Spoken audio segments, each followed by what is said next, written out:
না 70টা মানুষ আমার কিন্তু ধরা বাঁধা আছে না দাদা। আমি আপনাকে 70টা কাস্টমার আরো এক্সট্রা দেব যারা আপনার দোকানে এতদিন আসতো না।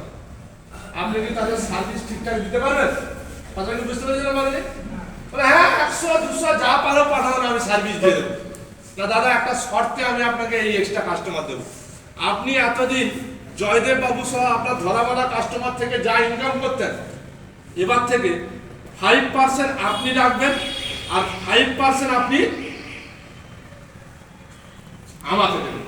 আমার কথা কি বুঝতে পেরেছেন? পারলে সে চিন্তা ভাবনা করলো যে যদি না আমি সিস্টেম রাখি কেউ না কেউ রাখবে, হ্যাঁ কি না?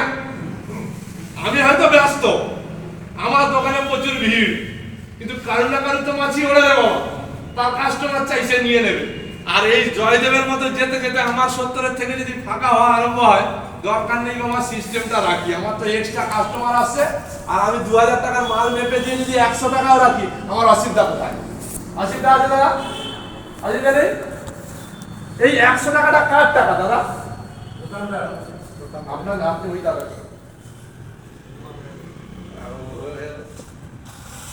এই টাকাটা হচ্ছে দোকানদারের টাকা। ভেবে নেবে অনেকে কার টাকা? জয়দেব বাবুর টাকা। না, জয়দেব বাবু নামই কাস্টমার। ও হয় রামের কাছে যাবে, নয় শ্যামের কাছে যাবে, নারে বউ যদি বলে ওই দোকানে যাও, নারে বাবা যদি বলে ওখানে যাও, যে মোটামুটি বলবে যার দোকানে ভালো কাস্টমার মানে সে শুধু কেনাকাটা করবে।